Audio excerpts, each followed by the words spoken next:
Happy Sabbath to everyone. I hope you're having a wonderful morning wherever you are. And it's always good to come here on the day that God laid aside for us all the way back to the beginning. One of the things I like to always begin with prayer, I want us to focus upon those within our Ohio Conference community.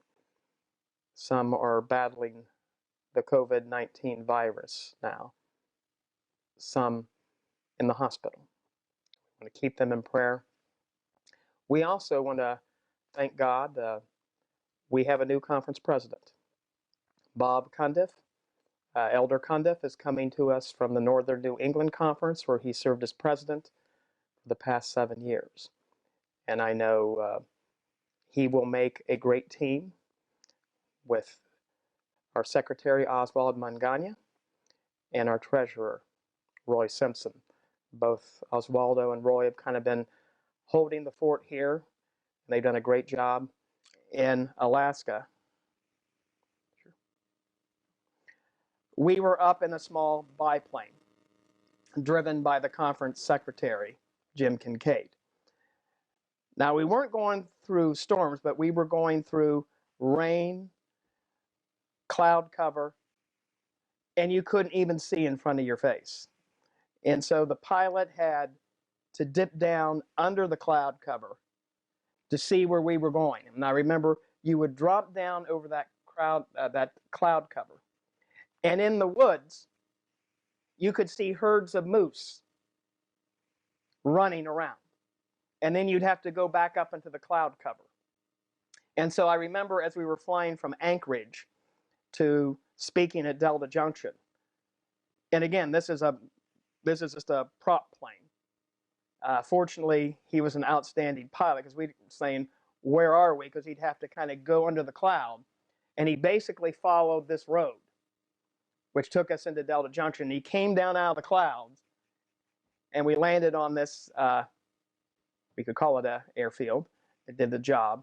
And then we were rushed to the church at Delta Junction because we were running late because of the weather.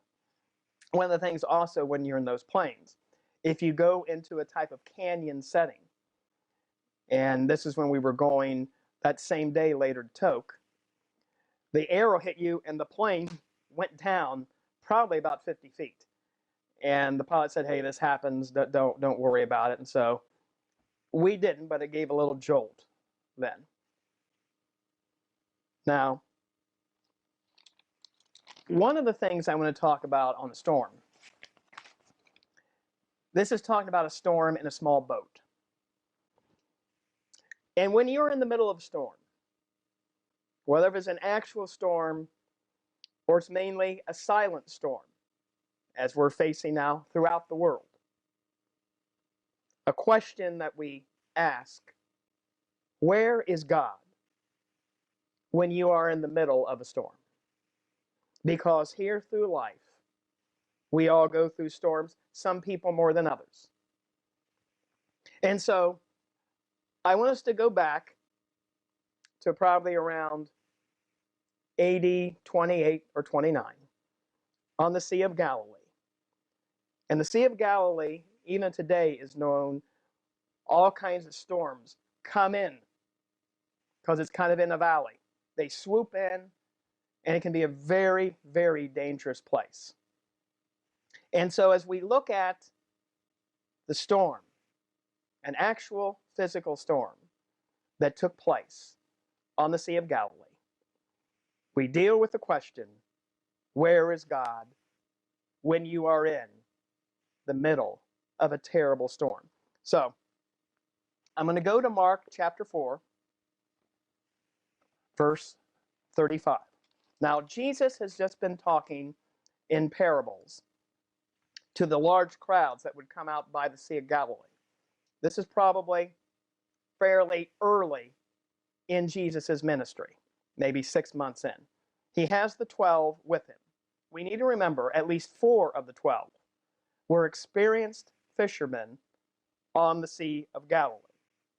So, verse 35. On that day, when evening came, he said to them, let us go over to the other side. Now, one of the things about Mark, if you read the Gospel of Mark, and I have about 10 books on the Gospel of Mark, I've taught a class on it. One of the interesting things, it seems like Jesus is going back and forth, back and forth, back and forth. First few chapters of Mark, he goes from the west side to the east side, here and there, all over. It's interesting. He's crossing from the western side of the Sea of Galilee, which is the more Jewish side. And he's heading to the southeast side of the Sea of Galilee, which is more of a mixture, more predominantly Gentile territory. Because in the next chapter of Mark, he's going to deal with the demoniac who is in Gentile territory. So he's leaving from the western side of the Sea of Galilee, and they're going all the way across to the southeastern side. Verse 36, leaving the crowd, Jesus has been speaking. They leave the crowd. They took him along with them in the boat, just as he was, and other boats were with him. So probably this could be Peter's boat, it could be the sons of Zebedee's boat. All 12 are in there, and they want Jesus to come with them. And there might have been other boats maybe following to be close to Jesus. So they're going. It's going to be probably in the evening. And as they're going, what happens all the time on the Sea of Galilee, it says this, and there arose a fierce gale of wind. The waves were breaking over the boat so much that the boat was already filling up. I'm sure some of you listening to me have probably had this experience. Fortunately, I haven't. But this is not a cruise liner. This is a boat, probably not for even 13 people. And it's very dangerous to be, it's going to capsize. The waves are churning. The winds are blowing. And it must have been a terrifying experience. Again, a third of the men of the disciples in that boat, a third of the 12, were fishermen who made their living from the Sea of Galilee, who knew about the extreme conditions. And so this must be a superstorm of all superstorms, because they are terrified. They are terrified. And they're not only terrified, they are wondering about something. They're wondering about the reaction of Jesus. One of the things as probably a child, maybe between 7 and 10, and this is going to really sound stupid now, but I'll share it with you. I had a fear that I would be kidnapped. I had read books on the Lindbergh kidnapping, and of course, if you know about that, I believe it took place in 1931, where Charles Lindbergh's son Charles was taken from his room. The kidnapper's ladder broke. The baby fell to the ground. Its neck was broken. And then he buried it, and it was found weeks later. It's a terrible tragedy. My dad was a judge in the Common Pleas Courts of Columbus, Ohio. That's really when the crime wave really began exploding in the mid to late 60s. And so I didn't really tell them that much, but I remember, because my bedroom faced out to the street, and I had a window there. And in my mind, someone's going to build a ladder and take the judge's son. Someone who's not happy at a ruling of my father is going to take the judge's son. Now, fortunately, I grew out of that. But every now and then, whenever I see something on the Lindbergh kidnapping, I'm transformed. I'm taken back to that time 50 years ago. Not a very realistic fear, but again, most fear, a lot of it is not. However, for these men in the boat, it was realistic. The boat is going to capsize. They're never going to see their families again. But the thing that they are most puzzled by is the reaction of the teacher, the man whom they have given everything up to follow. Because verse 38, remember, water's already coming into the boat. And where is the master? Verse 38. Jesus himself was in the stern, asleep on the cushion, and they woke him. And now comes 4 questions that kind of mark this story. 4 questions. He's sleeping. He's not even helping them bail out water from the boat. And they say to him, "Teacher, do you not care that we are perishing?" I can imagine how they felt. This is the great teacher. This is a man, while it's early in the ministry, he's driven out demons from people. He has powers. And so their question is, and it's a human question, it is an existentialist question, which means at this time they are living in a universe all by themselves where they have the freedom of choice, and that's all they have. Because it is a godless universe, this existentialist question. We are all alone. It's only our freedom of choice, the choices we make, are the only thing we have. And so again, teacher, do you not care that we are perishing? Teacher, don't you care about this pestilence that is driving through the land?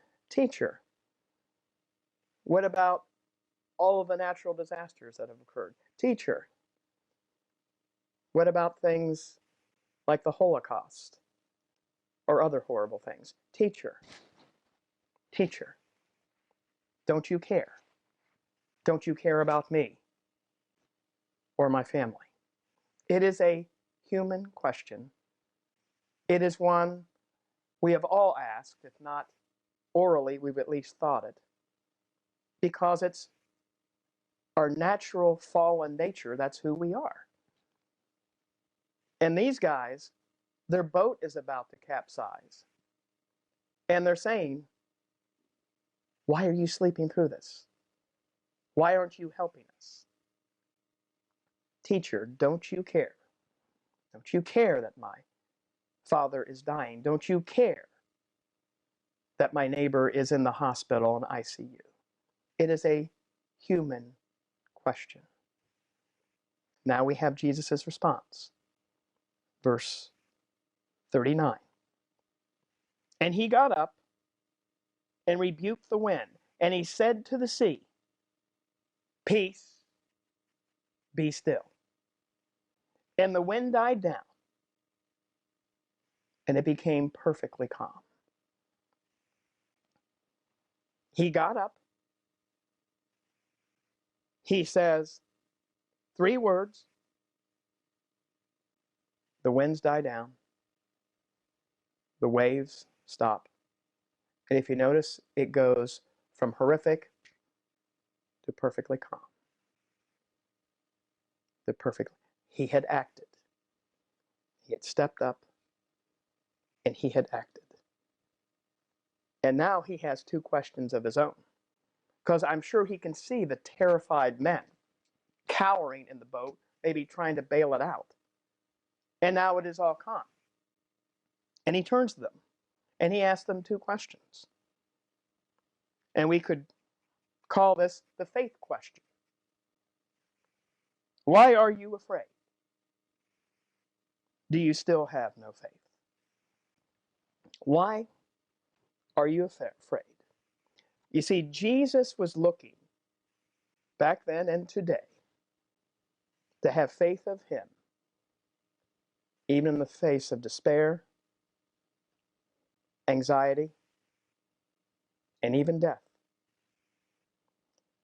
And this type of faith, the 12, the disciples, would not attain until after the resurrection, when they became changed men.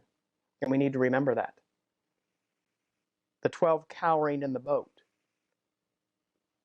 after resurrection morning. 11 of them were martyred for their faith in Christ. And the 12th John was tortured and died on a prison island all alone. So in the end, they did have faith in the place of fear to bring the gospel forward. When Jesus had nailed death, and particularly the fear of death, at the cross of Calvary, that's for all of us to use as our foundation. That yes, there are storms here today. This is in many ways an invisible storm, which can be the most frightening of all. And it's maybe something we're going to face more of on our time here on earth. But Jesus said, do you still have faith? Let me turn that around. Do you still have faith in me during these times? As he said to the 12 in the boat after he had calmed the sea. And we need to remember, the 12 in the boat had heeded his call, had given their whole lives to following Jesus, and that meant giving up their homes and their professions. So they had already made a sacrifice. And in the end, after the resurrection, they would make the ultimate sacrifice for him. But they will receive a gift far beyond that when the Lord and our Savior comes here and takes us home. Peace, be still, Jesus said. This really affected the men in the boat. They knew he was a great teacher. They knew he was a great faith healer. But if this guy can get up and say 3 words, and the winds and the waves are stilled, only the Creator could calm the storm in that way. And that really affected them. And I can't blame them. That shatters all kinds of things. First, they were terrified of dying in a capsized boat. Now, they're beginning to slowly, and particularly in the Gospel of Mark, they're kind of can be like luggards at times, probably just like you and me, because they don't quite know how to put this together, what their teacher just did on the Sea of Galilee. And it makes them afraid. And it makes them confused. And that's what the ironic thing about the ending of the story. Verse 40, he said to them, why are you afraid? Do you still have no faith? And they became very much afraid and said to one another, who then is this, that even the wind and the sea obey him? This is the Christological question. Who is this guy? Who is this guy? That even the wind and the sea obey him. Who is this guy? I remember when I was about 10, my dear beloved mother, she loved film. She gave that love to me. And in Westerville, Ohio, there was a little theater, I cannot remember the name, but many times every Sunday, she would take me, my cousin Tina, my neighbor Cindy Greshel, sometimes my friend Paul Fuller, and we would go and see a film. And I remember she took me one day to see Butch Cassidy and the Sundance Kid. I don't remember a whole lot of the movie, but I do remember one particular scene. These 2 men, Butch Cassidy and Sundance Kid, they were train robbers. They would rob trains, and it was on the Great Northern Railway, and they kind of had fun. They'd stop the train, they'd get this poor guy out, blow up the car that had the money, and they thought this was all a lot of fun. Well, the owner of the Great Northern Railway didn't think it was fun. And so he paid for probably the most expensive posse in the West at that time. I think there were maybe 4 men. Top lawman, top horse rider, but the key thing is the top tracker, an Indian, a Native American tracker. And when I remember Butch Cassidy and the Sundance Kid, they're on the run. They're on the run. They're trying to get away. They're crossing water. They're going through deserts or whatever, and they still can't shake them, but they finally think they shook them because they went on this plain of nothing but stone. You can't track someone on stone. And so they go miles and miles on stone, and they get up on this cliff or whatever, and they can look out. It's night. And they're convinced they finally have shaken this posse of we would call today superheroes. And so they're sitting there, and then they see a light in the distance. It's like a lamp. And the light is coming towards them. And this isn't a good light for them. And I remember very importantly, as they get closer, they notice this gentleman. This would be the Native American tracker. His name was Lord Baltimore. And you see this guy get off the horse, and he gets down on the ground, and he listens to those stones. And he walks about a few feet, and he listens to the stones again. And he looks up right where they're at, and he points and said, "That's the way to go." And one of them says, "Who is that guy? Who are these guys? We can't shake them." And that's basically what the disciples are saying about Jesus. Who is this guy? We knew he was the greatest teacher. We knew he can drive demons out. But now he can speak and have the wind and the waves stop at the sound of his voice and his words. Who is this guy? We know from the Gospel of Mark, it will take them a while to finally figure out who Jesus really was, that he is God. He's the Son of God. He is divine. And that journey really began in a small boat during a powerful storm on the Sea of Galilee. And so as I conclude here during these times, how we can overcome fear as the storms of life seem to sweep and overwhelm us. Both real storms, invisible storms, which we're going through, and even imaginary storms like my story when I was a kid, thinking I'm going to get kidnapped like the Lindbergh baby, which we feel are real at the time. Jesus says, "Peace, be still." Or as he says in one of my favorite verses, Psalm 46:10, "Be still and know that I am God." Peace, he said, I leave with you. My peace I give to you. Not as the world gives you do I give to you. Let not your heart be troubled, neither let it be afraid. And lo, I am with you always, even to the end of the age. So where is Jesus when you are in the middle of the storm? He's right there with you in the boat.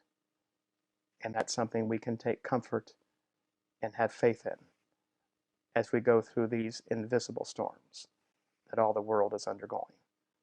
Remember, the church does not end or stop just because the buildings are closed. I thank you. God bless you. And may you have a wonderful Sabbath morning and afternoon.